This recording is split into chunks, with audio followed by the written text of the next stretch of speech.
Wizards of the Coast is making a new reserve list that might actually be good for the game. And this tweet from Evelyn really sums that up, talking about how the scarcity issue with the new reserve list print model really exacerbates the problem of pricing and availability and just creates a bunch of these problems that, again, ultimately lead to a new reserve list by many people's standards. But this might not actually be as much of a problem, and we may be focusing on the wrong part of this issue. And I do want to highlight that I do understand the creators issue with this here. It's a whole print demand thing and not necessarily the availability part of it, but I wanted to talk about the whole issue at large and why this might actually just be overblown, or again, we might be focusing on the wrong thing here. So from the top, the reserve list from MTG Wiki is listed as a list of Magic the Gathering cards that will never be reprinted in order to preserve their value on the secondary market. The policy was originally made in 1996, revised in 2002, and then in 2010. Funnily enough, in 2022,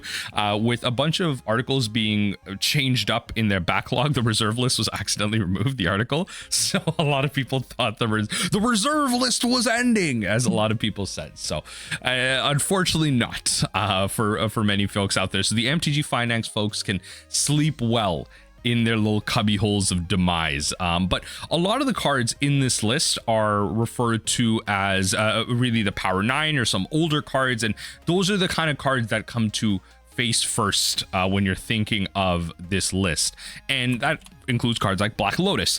And so cards like this have a lot of effects on older formats that many of you Zoomers might not be aware of, such as Vintage, where Black Lotus is the 85% of all decks. It's the most played card overall in all of Vintage, and it makes sense. It's a one of, it's restricted, but it is arguably the most expensive card in Magic, outside of the One Ring being $2.6 million, but that didn't really have like a set value over time. That was just made through one purchase, so you can argue it is, but Black Lotus has had that history. There are copies in print. They're technically still copies in print, as there are sealed packs that contain Black Lotus out there.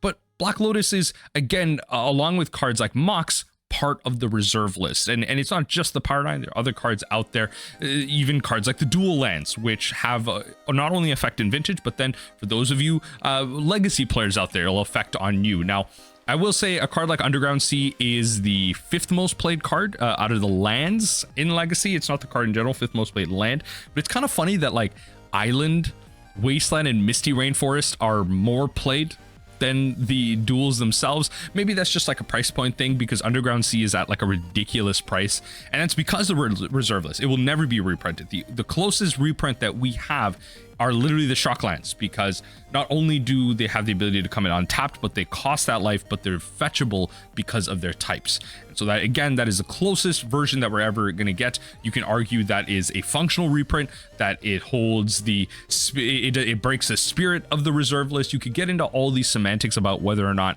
they're copies of duels, but I think Wizards of the Coast can't really acknowledge its removal or whatever, to save a lot of like legal issues. And this is where the whole idea of creating a second reserve list or removing the reserve list or doing something like that can be really controversial. It can be a rather heavy topic, because there's a lot of conversations around whether or not this is legal. You can remove it, you should remove it for the idea of dropping prices, increasing accessibility. A lot of people do want to play Legacy, some of you do want to play Vintage, and they're really high power, very fun formats, and we do kind of have access to something like that. We have like Modern Light in Timeless on Arena, so a lot of new Arena players and a lot of folks newer to Magic are getting exposed to something a bit more high power on the Arena client that can maybe shift them over into stuff like this, and it will kind of bring that issue to the front. Now, the professor at Tolarian Community College did release a video called "The Reserve List is a Lie," and really just kind of talking about how this is just like this fake deal that a lot of people have made to say that it's okay. A lot of folks will say that if this reserve list was to be removed, then there'd be a lot of lawsuits for Wizards of the Coast. And I think really what this comes down to is there's a lot of legal issues that could happen. And I think Wizards of the Coast don't really know 100% what could come of as a situation like this. If you remember, stuff like Red Bull were actually sued because they said that their drink gave you wings, but then they had to say now their drinks give you wings. And so a lot of stuff like this can happen in the legal landscape of companies and the promises that they've made. And so I think because of some of these ridiculous things, they don't want to remove the reserve list because of honestly, essentially what can happen. So let's just move past it, make better cards, better options. And so that's what they're doing to kind of combat or remove the value of the reserve list and not support some of those older formats where legacy and vintage aren't necessarily tournament legal or I should say tournament backed formats where they are on MTGO. You can do challenges and stuff, but you're not going to see Pro Tour Legacy coming anytime soon. But really one of the problems with the reserve list is the prices, the exorbitant prices of some of these cards. There's a lot of buying and selling and buyouts that happen. And this is a post from MTG Finance where someone thought they would be really edgelordy and talk about how the reserve list is the key to the MTG long-term health and how, you know, prices would drop and you need collectability to stay up there, whatever, cope. All right. Accessibility in this game is key, and it's very clear that from the Universes Beyond model, they want people to come in as soon as possible, and that accessibility is not one of the things that Wizards of the Coast necessarily want to work with at this moment because of those Universes Beyond sets not being readily available throughout other mediums. Like right now, the Warhammer 40k sets were at a limited time sale on Magic Online. They are no longer available as far as I'm aware, or they shouldn't be, and that means the cards in those sets aren't going to be available for future Legacy Vintage player, for future Commander players, or they are through rental services if those rental services manage to buy out a bunch of copies of them, or if you manage to find copies in the wild. But there are cards in those sets like something of St. Vincent that is actually like a 3 to 4 of playable card in a top Legacy deck at the moment. And so these create like this artificial scarcity, just like the secret layers. And it's clear that the Universes Beyond model is to bring people in, and it's not really accessibility first. And it's kind of meeting the needs of these MTG Finance folks and increasing the price of these game pieces, which artificially increases the price of the products, which then directly affects Wizards of the Coast bottom line. But these are the things that they can't really address directly.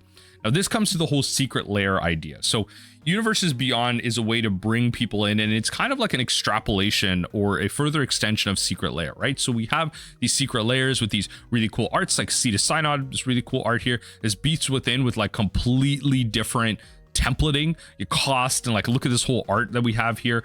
Gashath here with, you know, kind of different art, funky, cool, like kind of zoomed in like X-ray style, and then 11 from Stranger Things. So again, the secret layers essentially serve as a way to print singles directly. So the secret layer series is Wizards of the Coast's first full foray into selling single reprints directly to players. That's right. These are products that if you really think about it, you know, but many of you folks might be buying these as alt arts, as cool versions, but really they are a way for Wizards to directly sell you singles because the cards in them are set. A lot of the secret layers actually do have like an alt art version where, you know, you could open up like a secret card that is a foil of like one of the highly sought after cards or something like that. But largely speaking, the majority of the pack is set in stone. You know what you're getting, you know why you're buying it. And the first secret layer series all consisted of alt art reprints. And I think that's where I really want to focus this on, because the discussion around the secret layers that give you exclusive cards, that's a whole other problem with MTG's second reserve list. But I think this discussion around alt arts is very important to have around cosmetic prints, around actual printings, and the difference between the two, what it actually means. Now, Hasbro's basically selling us singles. How did we get here? I mean, we have a lot of products here, like the, you know, quick start set, World Championship Series. Notably, this was gold border, so this wasn't constructed legal, but it technically was a way to sell singles directly to you. This was later discontinued, but definitely still a collector series out there.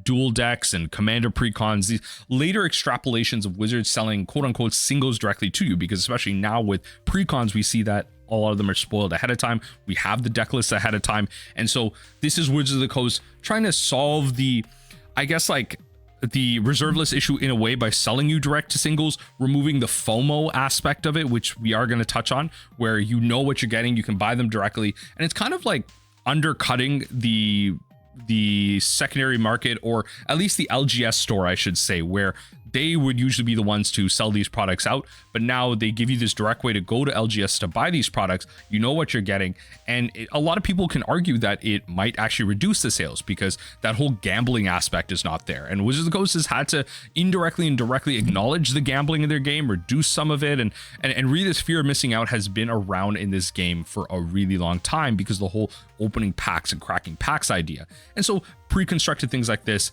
help kind of solve that, and secret layers eventually help do that as well. It's just a smaller sample size, whereas precons and dual decks are 60 to 100 cards, singleton or whatever decks where you know what the cards are. Secret layers are more curated version of that. They might be alt arts, but some of them are original as well. But the alt arts, again, are the real primary point of this discussion. And really where it came to a head was the secret layer shipping issue, where a lot of secret layers were taking forever to ship. So you could buy as much as you wanted within a certain window, and this led to a lot of folks, especially LGSs and stuff, stocking up on them. So you would buy as much as possible, and then Wizards of the Coast would print. But the problem is this would take forever to ship to folks, and then that lead to this speeding up of secret layer shipping. This January 2nd, 2024 article, literally earlier this year, talking about how now they're doing a print to demand model, they had a print to demand model, and now they're doing kind of shipping first, right? So there's going to be a limited supply.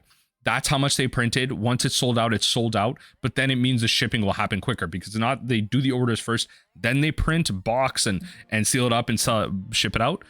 Now what they're doing is printing it first, then shipping out based on, like how many people buy and everything. And so this is obviously sped up shipping times, but now the accessibility is gone. And this kind of leads back to this tweet here of how this secret layer for this arcane signet sold out like almost nearly immediately, right? And that's where this problem lies of like, how long is this going to go on for? This, instead of print demand, instead of fixed print, where we are eventually going to start getting secret layers again, where it's not just alt arts. It is going to be exclusive cards that we are only going to be getting for a certain period of time. Like, think about what happened with the secret layer Walking Dead cards, where those were the first unique secret layer cards. It caused an uproar, and I don't want to go too far into it because I've made a video on this channel already, and a lot of people have kind of bled out the issue in total, but the arcane signet issue, I think, is perfectly fine because this is an alt art. This is a cosmetic. And for a lot of you that play a lot of online multiplayer games, you'll also know this issue as well, where